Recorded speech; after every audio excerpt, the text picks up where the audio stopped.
نبی اکرم صلی اللہ تعالی علیہ وسلم نے یہ ساری خبریں دی تھی.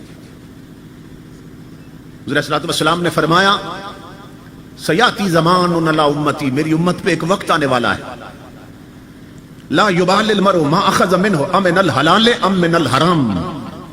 فرمایا کلمہ میرا پڑھیں گے، امتی میرے کہلائیں گے، نعرے میرے لگائیں گے، مگر امام الانبیاء نے فرمایا میرے امتیوں کو پرواہ ہی نہیں ہوگی حلال کر رہے ہیں کہ حرام کر رہے ہیں.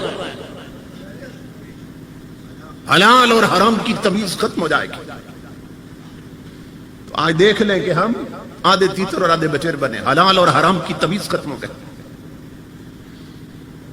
ہمیں یہ بھی نہیں معلوم اسلام کے آداب کیا ہیں، رہن سہن. جب میں اصلاح معاشرہ پہ بات کرتا ہوں تو اتنے مسائل سامنے ہوتے ہیں کہ سمجھ نہیں آتی کس کو چھوڑ دوں اور کس کو بتاؤں، بیان کروں.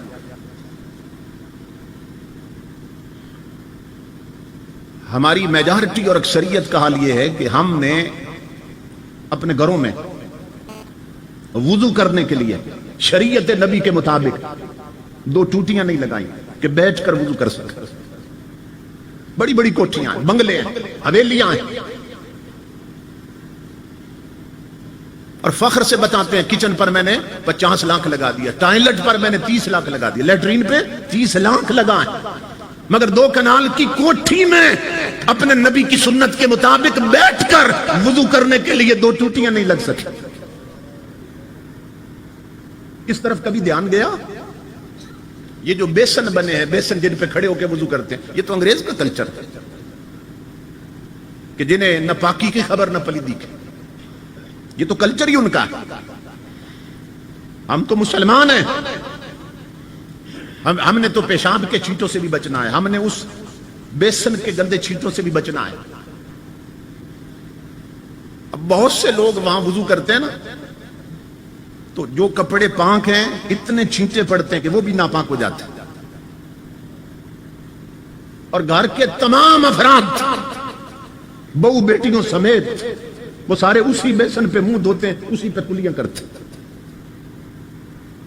اور صورتحال یہ ہے کہ گھروں میں بچیوں کو شریعت کے بنیادی ضروری مسئلے بھی نہیں معلوم، خامدوں کو نہیں معلوم.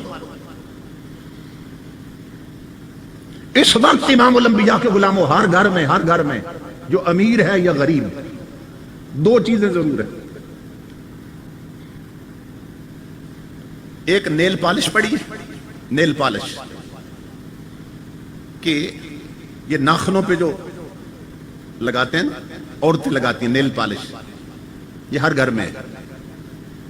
اب چھوٹی چھوٹی بچیاں بھی لگاتی ہیں اور جوان عورتیں بھی لگاتی ہیں، بوڑھیاں بھی لگاتی ہیں، شادیوں کے موقع لگاتی سب ہیں، اور ہر گھر میں ہے نیل پالش. مگر یہ مسئلہ شریعت کا کسی کو نہیں معلوم. کیا پوچھی علماء سے کہ جس عورت کا جسم ناپاک ہو جائے اور اس پہ غسل واجب ہو جائے، وہ جب تک نیل پالش مکمل طور پر ناخنوں سے نہ اتارے، وہ 100 سمندروں میں بھی غسل کر لے، اس کا جسم پاک ہی نہیں ہوتا. اب میرے کئی جوان بھائی یہاں بیٹھے ہیں، عورتیں بھی سن رہی ہیں خطاب؟ نہیں. کوشش کرنا یہ CD ان تک پہنچ جائے، کیونکہ آگے میں خواتین کو بھی پیغام دینے لگا. کتنے جوان ہیں جن کی شادی کو 6 مہینے ہو گئے، سال ہو گیا. اب ان کی بیویاں کیا کرتی ہیں، بیگمات، وہ نئی نویلی دلہنیں بنی رہتی ہیں نا، 6 مہینے سال، وہ نیل پالش اترنے نہیں دیتی. بس اگلی ماند نہیں پڑی اوپر اور لگا دی. تو یہ پینٹ کی طرح نیل پالش، جیسے آپ لکڑی پہ پینٹ کر دیتے ہیں تو اصل لکڑی چھپ جاتی تھی، اسی طرح نیل پالش لگا دیں تو رب نے جو ناخن بنائے نا، ان پر پینٹ چڑھ جاتا ہے، اصل ناخنوں تک پانی نہیں جاتا. اب 6 مہینے سے ایک لڑکی نے نیل پالش نہیں اترنے دی، سال ہو گیا نیل پالش نہیں اترنے دی. اب سال میں جسم ناپاک ہوا 100 بار، اور شریعت نبی کے مطابق غسل نہیں ہوا ایک بار بھی. اس کا جسم کتنا ناپاک. کتنے لوگ ہیں جو یہ مسئلہ جانتے ہیں؟ 15 صدیاں پہلے میرے آقا نے فرمایا تھا لا یبال المرء، میری امت کو پرواہ ہی نہیں ہوگی حلال ہو رہا ہے کہ حرام ہو رہا ہے، حلال کر رہے ہیں کہ حرام کر رہے ہیں۔ اسی طرح امام الانبیاء کے غلاموں، ہر گھر میں لپسٹک موجود ہے، لپسٹک سرخی جس کو کہتے ہیں، عورتیں ہونٹوں پہ لگاتی، نیل پالش بھی ہے، سرخی بھی ہے، مگر کتنی عورتیں اور کتنے مرد یہ جانتے ہیں؟ یہ میرے پاس ثبوت موجود ہے، پوری کتاب میرے پاس موجود ہے، اور بیروت یونیورسٹی کے پروفیسر احمد صقر سب سے پہلے یہ راز انہیں معلوم ہوا، کیونکہ کتاب انہوں نے پڑھی، پھر آگے انہوں نے کتاب تقسیم کی۔ امام الانبیاء کے غلاموں، یہ یاد رکھو جتنی سرخی بن رہی ہے، میڈ ان چائنا ہو، میڈ ان یو کے ہو، میڈ ان جرمنی ہو، made in U S A ہو، جرمنی میں بنے، جاپان میں بنے، امریکہ میں بنے، یورپ میں بنے، چائنا میں بنے، جتنی سرخی بن رہی ہے ہر سرخی میں وہ خنزیر کی چربی ڈال رہے ہیں،